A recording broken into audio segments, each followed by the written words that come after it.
Hey, today we'll be changing a metal roller on an Atlas table on a B-88. This one right here. We've got a hole in it up here. You can't see it right now, but I'll show you once I get it off. There's 2 bolts on this bearing and 2 bolts on this bearing on this side. I think it should be a fairly easy job to pop that out. And if we have time, we're going to change. We took this one out earlier, and we're hoping to put this new bed in, the cross bed on the back of the harvester, but I'm not sure if I'll have enough time today.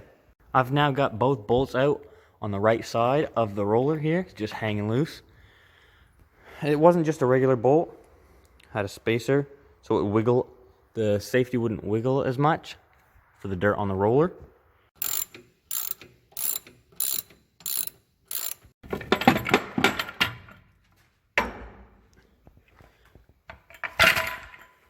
I just pulled the metal roller off, and here's the hole that you guys didn't see before we took it off.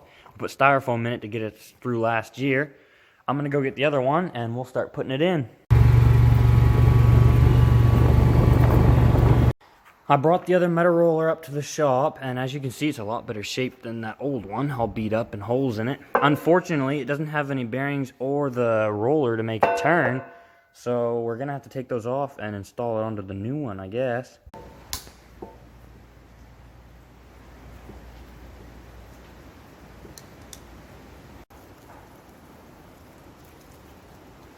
You always got to spray some WD-40 on everything before taking her off.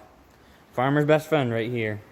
I've pounded the bearing off, one side. The other side's stuck on. It'll be a harder problem. But this one, the bearing looks in pretty good shape, so I think I'm just going to put this one right back onto that side. And this, the end, it goes on about like that. I'm not sure if it's wore like that or if it's built like that. But it's an oval shape, and you screw it on. So, it might be built like that. Pretty good design if it is, but so far I've got one side off. One more to go. I just pounded this cog off, and unlucky me, the Allen key was already stripped. But then I got lucky, and the key just popped right out. I don't even know where it went. I was hammering so hard, she just flew. I'll probably have to find her here in a minute. Oh, and there it is. Right here. You can see where the key was sitting. I got lucky anyway. Sometimes you get lucky when you're a farmer. So I've just got the Allen key out of the cog. I don't know if you guys can tell. There you go. Completely round. I don't know how I got it out, to be honest. I got the roller in here too, just sitting there. I don't have any bolts on it, so it's just hanging there, a little dangerous. I've got to get the cog on it, set it about middle way into the Atlas table, and we should be done with the roller today, which would be awesome. I've got all the bolts in her. This one doesn't have the nut on it yet, and I haven't put the safety in it. Same with this side, those are the harder ones. But I've got that one tightened up. Safety's on it, and I've got this one holding her up. So she's not going anywhere, and we're almost done. I just have to put this safety on the bearing so she doesn't play around on the shaft, and we're done. I've tightened up all the loose ends. I put the safety on the bearing, if you can see it. It's this one right here, the collar. I've tightened up all the bolts. And I've put a new Allen key in this cog right here. That hole right there. Oh, you can't see it. That hole right there.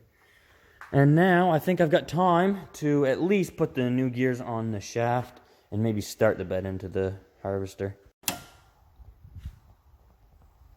I've jumped right to putting the bed in the back of the harvester, and right now I'm measuring from one gear to the other if it's over 30 inches.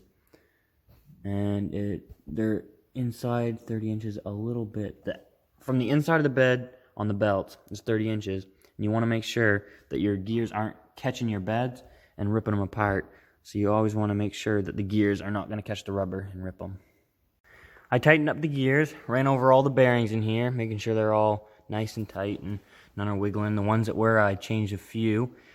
Made sure these are tight but not over tight. They ain't going to come off, but they ain't going to break. So that's what we want. And I think we're going to wait for another day to put the bed in. I'm not strong enough to be lift that by myself, so I'm going to have to wait for help to arrive, and we'll put her in later. I hope you guys enjoyed the video of me working on the B-88. I'm hoping the next video will be a tour of our farm with the drone, but you never know, maybe it'll be another working video. I hope you've enjoyed, and leave some comments so I know how to improve myself next time. Thank you very much. Hope to see you guys soon.